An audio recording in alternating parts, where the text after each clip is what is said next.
président de la République a annoncé vouloir réfléchir à une loi de fin de vie permettant de mettre en œuvre l'aide active à mourir, c'est-à-dire l'euthanasie. Elle serait, cette loi, selon lui et selon les députés qui le soutiennent, conforme à l'authentique dignité de la personne humaine.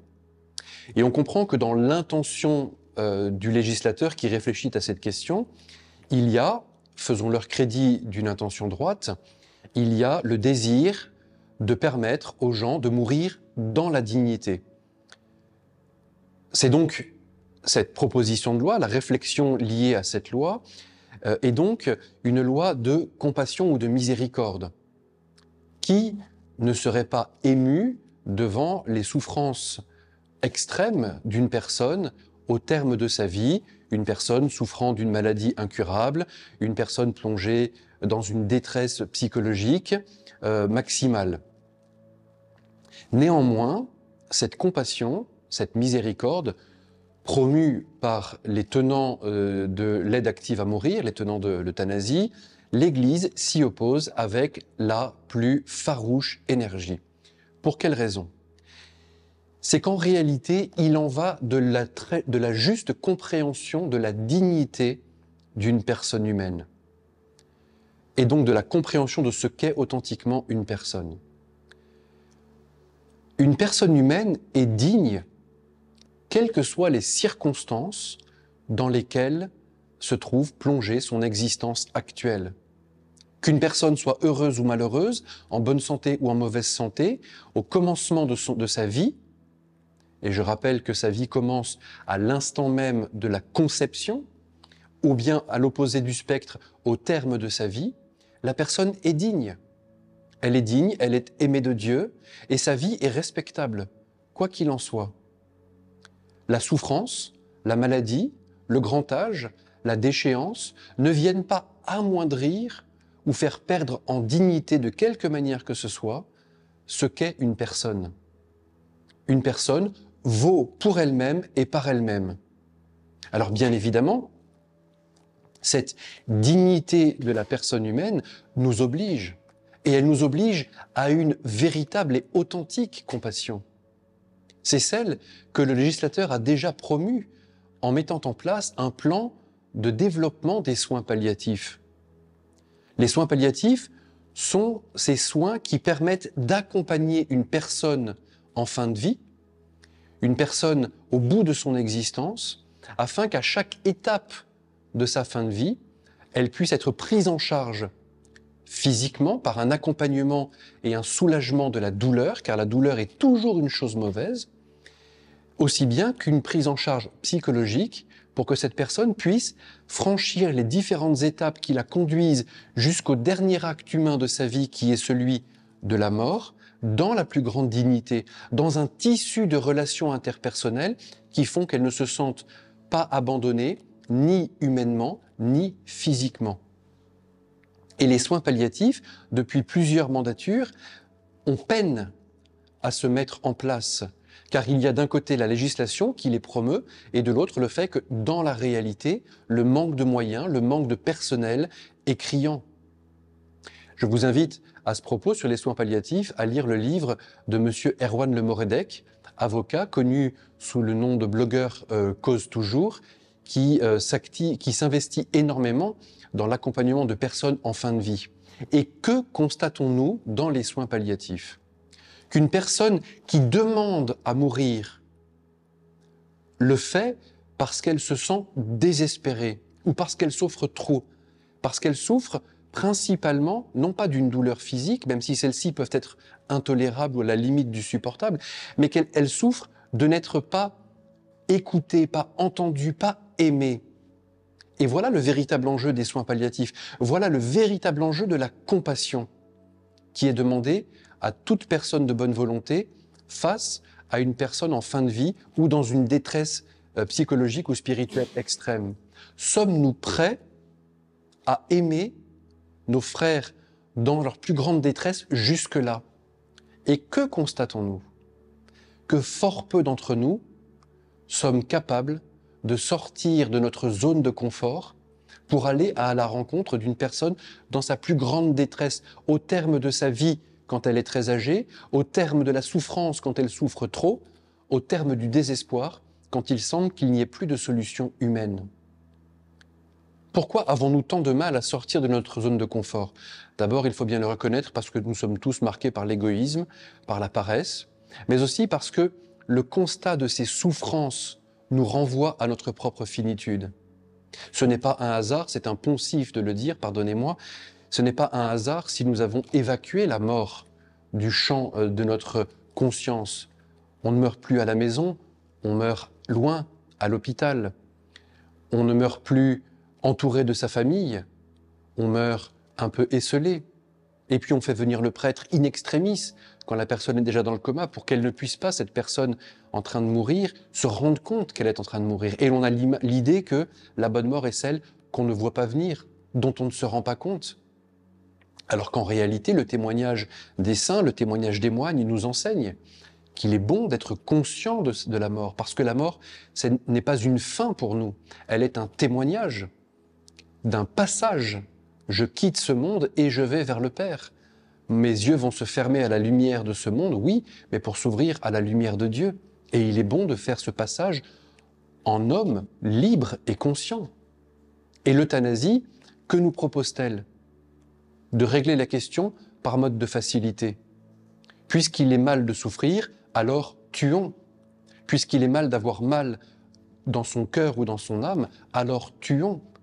En réalité, la réponse de l'euthanasie est toujours une mauvaise réponse parce qu'au lieu de répondre à l'attente et au désir des personnes, soulage ma souffrance, aime-moi, compatis, donne-moi de l'espérance, nous répondons par « je te tue, je te tue, je te tue ». Et nous enveloppons ça dans un beau papier cadeau, c'est conforme à la dignité de la personne humaine.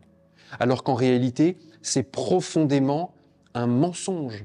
L'euthanasie n'est jamais la réponse conforme à la dignité de la personne humaine.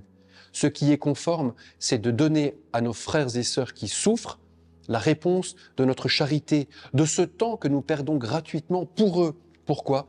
Parce qu'ils sont dignes. Parce qu'ils sont dignes intrinsèquement. Ce ne sont pas les circonstances de notre vie qui définissent notre dignité. On peut être au chômage et digne, aussi bien qu'étant productif pour la société et digne. On peut être en bonne santé et digne, aussi bien que profondément malade et incapable de vivre bien, et on reste digne. On peut être un enfant dans le sein de sa mère, âgé de quelques heures, et digne, aussi bien qu'un vieillard sénile ayant perdu la capacité de reconnaître ses proches, on reste digne. La personne humaine est digne, indépendamment des circonstances de son existence, indépendamment de ses capacités à être utile ou profitable à la société. Qu'une personne coûte cher ou qu'elle rapporte de l'argent, peu importe, elle est digne. Dès lors que nous introduisons des critères qui font évoluer la dignité intrinsèque de la personne humaine, dans ce continuum qu'elle est, alors nous fragilisons l'ensemble de notre société. Car qui peut dire à partir de quel moment on est digne ou plus digne d'être aimé, d'être accompagné, d'être soutenu? Quels sont les critères? Cette personne ne produit plus assez, elle n'est plus digne de vivre. Cette personne se sent désespérée, elle n'est plus digne de vivre. Cette personne est en fin de vie, ce serait un coût exorbitant que de l'accompagner encore. Elle coûte trop cher à la société, elle n'est plus digne de vivre. Mais enfin, à ce compte-là, raisonnons par l'absurde et allons jusqu'au bout. Cette personne est juive, elle n'est plus digne de vivre. Cette personne est noire, elle n'est pas digne de vivre. Et l'on voit comment on introduit, à partir du moment où un seul critère est employé pour distinguer entre les personnes, celui qui est digne et celui qui n'est pas digne, on introduit un coin qui fragilise notre compréhension même de la dignité humaine. La personne humaine est toujours digne. Qu'elle soit âgée de plus de 14 semaines dans le sein de sa mère ou pas, elle est digne. Et il est impossible de constitutionnaliser une loi, que ce soit sur l'avortement ou d'autres types de lois qui iraient dans le sens de la mort donnée, parce qu'elles sont profondément injustes. Et ces lois-là n'auront jamais, étant injustes, elles sont irrationnelles, elles n'auront jamais force de loi. Le Seigneur, lui, nous enseigne dans l'Évangile la bonne attitude. Rappelez-vous, dans l'évangile de Saint Luc, au chapitre 10e, il y a la parabole de cet homme qui descendait de Jérusalem à Jéricho. Jérusalem, la ville de Dieu, Jéricho, une ville située 400 mètres en dessous du niveau de la mer. C'est donc une dégringolade de cet homme qui passe d'un sommet à une vallée profonde. Et sur son chemin, il est roué de coups par des brigands et laissé pour mort. Un prêtre et un lévite viennent à passer par là et pour différentes raisons ne s'occupent pas de lui. Mais survient un Samaritain. Il voit cet homme et il est saisi de compassion. Que fait-il alors? Il s'arrête. Il se détourne du cours normal de sa vie parce que l'autre, blessé, a pris place dans son cœur. Il s'arrête, il pense ses blessures, y versant de l'huile et du vin, il s'occupe de lui, mais bien plus encore, il le charge sur sa propre monture et le conduit à l'auberge. Et bien plus encore, il laisse de l'argent à l'aubergiste en demandant que l'aubergiste continue de prendre soin de lui jusqu'à ce que lui, le Samaritain, revienne. Voilà l'attitude que nous devrions tous avoir. Alors bien sûr, d'un côté, il s'agit de s'opposer à des lois qui sont profondément iniques et qui mentent sur la nature de la dignité de la personne humaine, qui sont autant de mensonges effroyables qui viennent inscrire dans notre corpus législatif la possibilité de tuer. Quelle aberration! D'un côté, on célèbre la mort récente de M. Badinter, qui, à juste titre, a demandé en 1981 que, au nom de la dignité humaine, la peine de mort soit abolie en France. Quelle aberration! D'un côté, pour un criminel qui aurait des titres à mériter la peine de mort, on propose l'abolition de la peine de mort, et de l'autre, pour des personnes qui n'ont rien fait de mal, sauf de souffrir, ou d'être sénile, ou d'être désespéré, ou d'être encore un enfant dans le sein de sa mère, on propose comme solution une nouvelle peine de mort. Quelle contradiction! La France, si elle en vient à légiférer sur l'euthanasie, au même titre qu'elle vient de légiférer sur la constitutionnalisation de l'avortement, la France n'est vraiment plus la patrie des Lumières. Elle a introduit dans son corpus législatif une sanction mortelle pour une catégorie de personnes déterminée de manière totalement arbitraire. Nous réaffirmons, nous, que la personne humaine, du commencement de son existence dans le sein de sa mère jusqu'à son terme, est digne de vivre, quoi qu'elle fasse, quoi qu'elle puisse vivre ou qu'elle en soit. Les frères dominicains qui nous parlent cette semaine sont membres des couvents de Bordeaux, Toulouse et Marseille, 3 couvents de la province dominicaine de Toulouse. Ils proposent tout au long de l'année des formations de toutes sortes. Vous pouvez vous abonner à la chaîne YouTube de la province de Toulouse, sur laquelle vous trouverez des enseignements réguliers, ainsi que la prière des vêpres chaque jour. Pour les étudiants, le groupe Mission vous propose, à Bordeaux et Marseille, des conférences adaptées aux étudiants et jeunes professionnels. Vous trouverez les liens en description. Depuis plus de 800 ans, les dominicains œuvrent à évangéliser dans le monde entier le nom de Jésus par la parole et par l'exemple. Leur vie est centrée sur la prière liturgique, la vie commune, l'étude, au service de l'annonce de l'Évangile. Le responsable des vocations vous propose de recevoir les propositions de découverte de la vie dominicaine par l'inscription à une newsletter qui est aussi en lien.